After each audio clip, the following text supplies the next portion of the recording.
അസ്സലാമു അലൈക്കും വറഹ്മത്തുള്ളാഹി.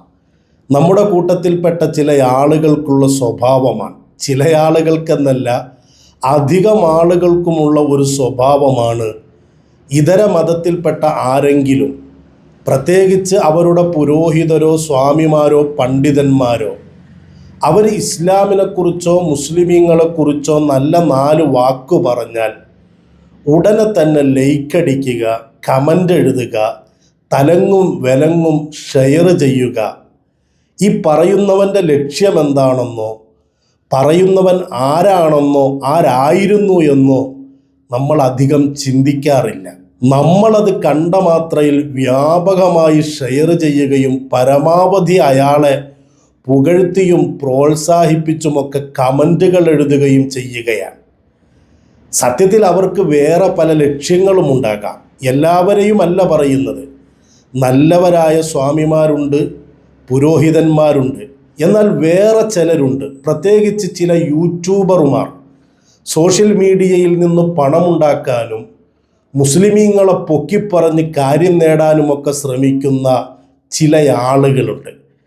അവരുടെ കൂട്ടത്തിൽപ്പെട്ട ഒരുത്തനാണ് അയാളെ സ്വന്തം സ്വാമിജി എന്നൊക്കെയാണ് പരിചയപ്പെടുത്തുന്നത്. അയാളെ അനുകൂലിക്കുന്നവരും സ്വാമി എന്നൊക്കെ വിളിക്കാറുണ്ട്. സോഷ്യൽ മീഡിയയിൽ അയാൾക്കുള്ള വിളിപ്പേര് ഫിനോയിൽ രമേശൻ എന്നാണ്. ഞാൻ എന്തായാലും ഇതൊന്നും വിളിക്കാൻ തയ്യാറല്ല. അയാളെ സ്വാമി എന്ന് വിളിക്കാനും തയ്യാറല്ല.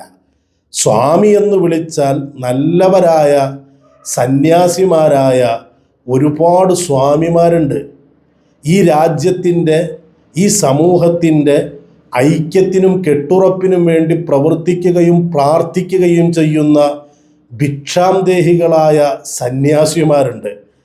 അവർക്കൊക്കെ നാണക്കേടാണ് ഇയാളെ സ്വാമി എന്ന് വിളിച്ചാൽ. കാരണം അത്രയും വൃത്തികെട്ട വാക്കുകളും തോന്യാസങ്ങളും നിരന്തരം ആരുടെ നേരെയും പറഞ്ഞുകൊണ്ടിരിക്കുന്ന ഒരാളാണ് ഈ പറഞ്ഞ കക്ഷി. ഇയാൾ കുറച്ചു ദിവസം മുമ്പ് ബഹുമാനപ്പെട്ട സുൽത്താനുൽ ഉലമ കാന്തപുരം ഉസ്താദിനോട് ഇയാളുടെ ചാനലിലൂടെ പരസ്യമായി മാപ്പ് പറഞ്ഞു. കാന്തപുരം AP അബൂബക്കർ മുസ്ലിയാരോട് ഞാൻ മനസ്സ് തുറന്ന് മാപ്പ് പറയുകയാണ്. ഈ വീഡിയോ നമ്മുടെ ആളുകളിങ്ങനെ വ്യാപകമായി ഷെയർ ചെയ്യുകയാണ്. എനിക്ക് തന്നെ എത്രയോ ആളുകളാണ് അയച്ചു തന്നെന്നറിയോ.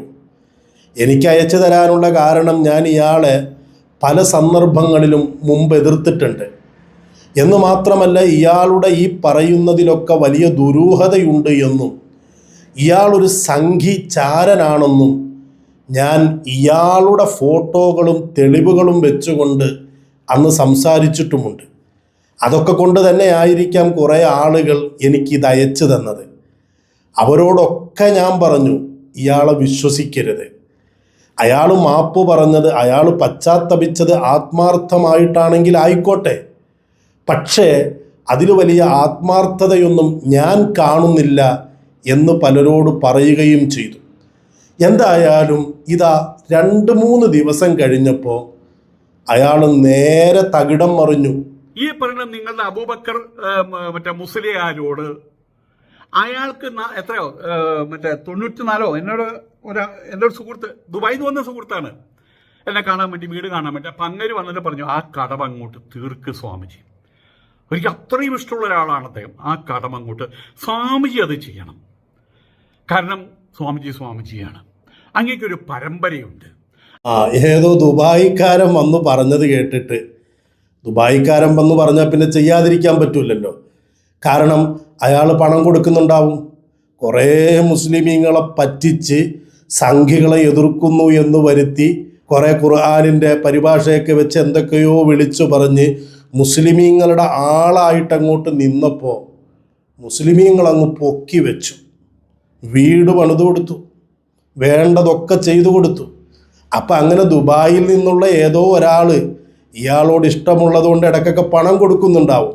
അപ്പം അയാൾ പറഞ്ഞാൽ ധിക്കരിക്കാൻ പറ്റൂലല്ലോ.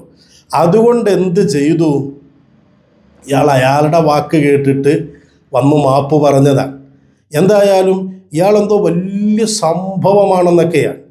ഇയാളുടെ ആ മാപ്പ് പറയുന്ന വീഡിയോ വന്നപ്പോൾ ഈ കമൻ്റ് എഴുതാൻ നടക്കുന്ന കുറേ ആളുകളുണ്ടല്ലോ, അവർ പറഞ്ഞു, സ്വാമിജി അങ്ങ് ഇനി ഉസ്താദിനെ പോയി കാണണം, മർക്കസിൽ ചെല്ലണം, ഉസ്താദിനെ കുറിച്ച് മാപ്പ് പറഞ്ഞതാണല്ലോ, അപ്പോൾ ഒരു ബന്ധമുണ്ടാക്കിയെടുക്കാൻ വേണ്ടി മർക്കസിൽ ചെല്ലണം എന്നൊക്കെ പറഞ്ഞ് ആരൊക്കെയോ കമൻ്റ് ഇട്ട്, വേണ്ടാത്ത പണിയാണ്. അങ്ങനെ കമൻ്റ് ഇട്ടപ്പോൾ ഇയാൾ പറയാണ് എന്നെ ഇങ്ങോട്ട് വന്ന് കാണണമെന്ന്. കാന്തപുരം ഉസ്താദേ, ഇയാളെ അങ്ങോട്ട് ചെന്ന് കാണണമെന്ന്. അവർക്ക് ആർക്കെങ്കിലും വേണമെങ്കിൽ ഇങ്ങോട്ട് വരാമല്ലോ. കാരണം ഞാനൊരു ഇന്ത്യൻ സന്യാസിയാണ്, ഭാരതത്തിന്റെ സന്യാസിയാണ്. ആയതുകൊണ്ട് അവർക്ക് എന്തെങ്കിലും വിവരശേഖരണ ആവശ്യമുണ്ട് എൻ്റെ അടുത്തേക്ക് വരാം, യാതൊരു സംശയവുമില്ല. നല്ലവരായ സ്വാമിമാരും സന്യാസിമാരും ഹൈന്ദവ വിശ്വാസികളുമൊക്കെ എന്നോട് ക്ഷമിക്കണം. ഇയാളും മനുഷ്യന്മാർക്കിടയിൽ ഭിന്നിപ്പുണ്ടാക്കാൻ വേണ്ടി, ഇവിടെ തമ്മിൽ തല്ലിച്ച് വർഗീയതയുണ്ടാക്കാൻ വേണ്ടി, മുതലെടുപ്പ് നടത്താൻ വേണ്ടി കാഷായ വേഷം ധരിച്ച കള്ള വേഷധാരിയാണ് ഇയാൾ. ഇത് ഞാൻ പറയുന്നത് വെറുതെ അല്ല, ഈ വീഡിയോയിൽ തന്നെ ഞാൻ അതിൻ്റെ തെളിവുകൾ കാണിച്ചു തരാം. അപ്പം ഇയാളുടെ അടുത്തേക്ക് ചെല്ലണം. ഇയാൾ വലിയ പുള്ളിയാണ്. നരേന്ദ്രമോദി നമ്മുടെ പ്രധാനമന്ത്രി വരെ ഇയാളെ കണ്ടാൽ കൈ കാണിച്ച് വിളിച്ച് കൂടെ ഇരുത്തുന്നാണ്. എനിക്ക് എൻ്റെ മുഖം ഇപ്പോൾ ഇവിടെ തിരുവനന്തപുരത്ത് വന്നു. ആ തിരുവനന്തപുരത്ത് ജനക്കൂട്ടത്തിന് ഞാൻ കയറിയിരുന്ന നരേന്ദ്രമോദി പറയും, ആ ആൾ ഇവിടെ ഉണ്ട്, ഒരാളെ വിളിക്കാൻ പറയും. അത്രയും ബന്ധമുണ്ട്. പക്ഷെ അതും വെച്ചുകൊണ്ട് കളിക്കുകയല്ല ഞാൻ ചെയ്തത്.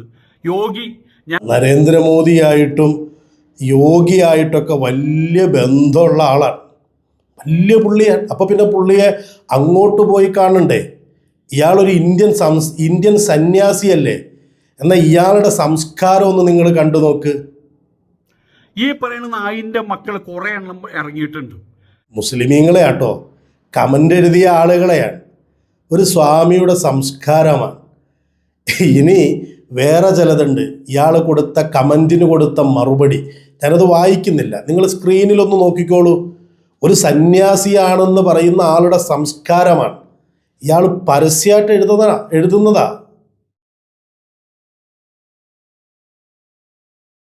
ഇത്രയും തോന്യാസങ്ങൾ എഴുതുകയും പറയുകയും ചെയ്യുന്ന ഇയാളാണോ സ്വാമി? പച്ച തെറിയല്ലേ ഇയാൾ എഴുതി വച്ചിരിക്കുന്നത്?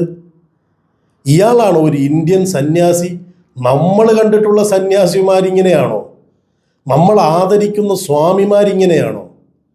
അവരിതുപോലെ തെറി പറഞ്ഞ് നടക്കുന്ന ആളാണോ? ഇയാൾ യൂട്യൂബിൽ വന്നിട്ട് റീച്ച് കുറയുമ്പോൾ ആരെങ്കിലും അങ്ങോട്ട് പൊക്കി പറയും, എന്നിട്ട് വേറൊരു ദിവസം വന്നിട്ട് അവരെ തെറി പറയും. ഇയാൾക്ക് കുറേ ആളുകൾ കാണണം, വരുമാനം കിട്ടണം, അതിനുവേണ്ടി എന്ത് നെറികേടും കാണിക്കുന്ന ഇയാള് തീരുന്നില്ല. ഇയാളുടെ തെറി ഇനിയുണ്ട്. നിന്റെക്കും സബ്സ്ക്രിപ്ഷൻ നീയൊക്കെ എടുത്ത് കൊണ്ടുപോടാ നായ്ക്കളെ, എല്ലാം എടുത്ത് കൊണ്ടുപോടാ. നിന്റെ നീയൊക്കെ പഠിക്കാൻ പോകുന്നേ ഉള്ളൂ, ഇനി അധികം താമസിയാതെ പഠിക്കും. തെറി വിളിക്കുക, ഭീഷണിപ്പെടുത്തുക, പിന്നെ ഇനിയുണ്ട് കേട്ടോളൂ. നമ്മുടെ മുസ്ലിം രാഷ്ട്രവാദം തല്ലുകൊള്ളാൻ വേറെ ഒന്നും വേണ്ട. വേറൊരു പന്നിയുടെ മോൻ പറഞ്ഞിട്ടുണ്ട്, ഈഴവനായ കല്യാണം കഴിക്കുന്നു, ഇവൻ്റെ ബ്രോക്കർ, ഇവന്റെ മോളെ കൊണ്ടുപോവാ, ഇവന്റെ വല്ല മക്കളുണ്ടെങ്കിൽ കൊണ്ടുപോവാ, അങ്ങനെ കല്യാണം കഴിച്ച് ബാക്കിയുള്ള പരിപാടികളും കാണിച്ചു തരാം. ഇതൊന്നും ആരെ കൊണ്ട് പറയിപ്പിക്കാതിരിക്കുക നല്ലത്. കണ്ടോ, പന്നിയുടെ മോൻ, നായിൻ്റെ മോൻ, ഇതൊക്കെയാണ് ഒരു സ്വാമിയുടെ വായിൽ നിന്ന് വരുന്നത്. എന്നിട്ടോ ഇതൊക്കെ പിന്നെ പോട്ടേന്ന് വെക്കാം. ഇയാളിവിടെ വർഗീയ കലാപം ഉണ്ടാക്കാൻ വേണ്ടിയിട്ട് ഹിന്ദുക്കളെ പ്രകോപിപ്പിക്കുന്ന വർത്താനം പോലും പറയുന്നുണ്ട്. കേരളത്തിലെ ഹിന്ദു സമൂഹത്തെ കുറെ കാലമായിട്ട് അലവലാദികൾ, അലഞ്ഞു തിരിഞ്ഞ് നടക്കുന്നവര്, ബഹുദേവതാരാധനക്കാര്, ബഹുദേവതാരാധന നടത്തുന്ന മതം ഇപ്പൊ വാസ്തവത്തിൽ പടിഞ്ഞാട്ട് തിരിഞ്ഞു നിന്നിടത്ത് തൊഴുന്നത് എന്തിനു വേണ്ടിയിട്ടാണ്? അതൊരു ബിംബമാണത്, ഒരു ബിംബമാണത്. കേരളത്തിലെ സുന്നികളെ എവിടേക്കും ശവമുണ്ടോ അവിടേക്കും പോയിട്ട് ആരാധന നടത്തുന്നുണ്ടല്ലോ. അതൊക്കെ എന്നെ കൊണ്ട് പറയിപ്പിക്കാൻ പാടില്ലാത്ത കാര്യങ്ങളാ. മുസ്ലിങ്ങളെ മൊത്തത്തിലും സുന്നികളെ പ്രത്യേകിച്ചും ചീത്ത പറയുന്നതിനിടയിൽ ഹൈന്ദവരെ പ്രകോപിപ്പിക്കുകയാണ്. ഇവിടെ ഹൈന്ദവരെ ആരെങ്കിലും അലവലാദികളെന്നോ അലഞ്ഞു തിരിഞ്ഞ് നടക്കുന്നവരെന്നോ മുസ്ലിമീങ്ങൾ പറയാറുണ്ടോ? ഇയാള് ഇതിങ്ങനെ ഇട്ടുകൊടുക്കുകയാണ് ഹിന്ദുക്കൾക്കിടയിലേക്ക്, മുസ്ലിമീങ്ങൾ അങ്ങനെ പറയുന്നുണ്ട് എന്ന് വരുത്തി തീർക്കാൻ. ശശികല പോലും പറയോ ഇങ്ങനെ? സംഘികൾ പോലും പറയോ ഇങ്ങനെ? ആ രീതിയിൽ വർഗീയത ഉണ്ടാക്കാൻ വേണ്ടി, തമ്മിലടിപ്പിക്കാൻ വേണ്ടി. എന്നിട്ട് ഇയാൾ ഓണത്തെക്കുറിച്ച് സിംസാറുൽ ഹക്ക് ഹുദവി മുമ്പൊരു പ്രസംഗം നടത്തിയിട്ടുണ്ട്. ഇയാൾ അതിനെക്കുറിച്ച് പറയുന്നത് കേൾക്ക്. ഇതൊക്കെ ഒരു പ്രസംഗത്തിലാണ്.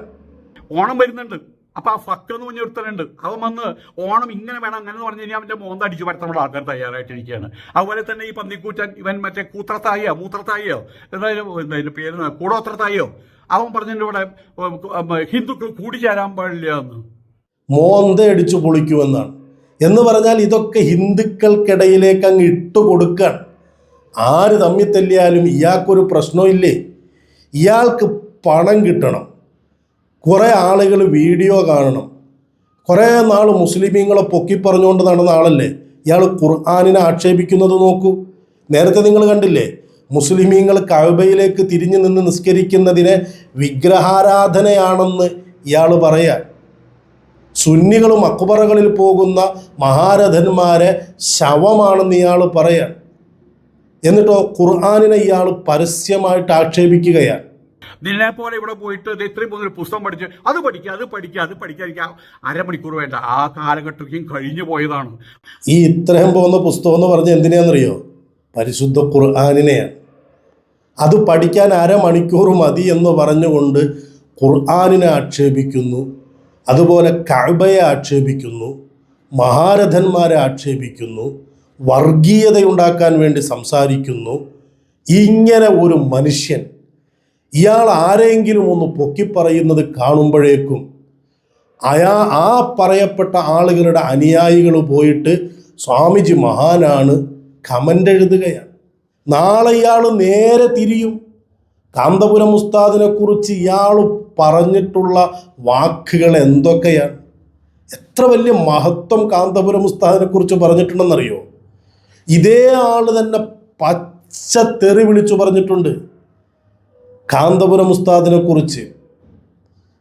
അയാളിപ്പോൾ വന്നിട്ട് മാപ്പ് എന്ന് പറഞ്ഞപ്പോഴേക്കും നമ്മുടെ ആളുകൾ ആ വീഡിയോയ്ക്ക് എത്ര ആളുകളാണ് അത് കണ്ടതെന്നറിയോ? നമ്മൾ ഷെയർ ചെയ്ത് കൊടുക്കുകയാണ്. എന്ത് കാര്യത്തിനാണ് സുഹൃത്തുക്കളെ? നമ്മളത് കാണാതിരുന്നൂടെ? എന്തിനാ നമ്മളതിന് ലൈക്ക് ചെയ്യാൻ പോകുന്നത്? നമ്മൾ അതിൽ കമൻ്റ് എഴുതാൻ പോകുന്നത് എന്തിനാ? നമ്മൾ അയാളെ അനുകൂലിച്ചാണെങ്കിലും പ്രതികൂലിച്ചാണെങ്കിലും കമൻ്റ് എഴുതിയാൽ അയാളുടെ വീഡിയോയ്ക്ക് റീച്ച് കിട്ടും. അത് നമ്മളായിട്ട് ചെയ്തു കൊടുക്കുന്നത് എന്തിനാണ്?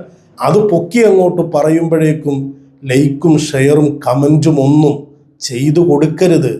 അത് നമ്മൾ അവരെ വളർത്തുന്നത് പോലെ തന്നെയാണെന്ന് മനസ്സിലാക്കണം.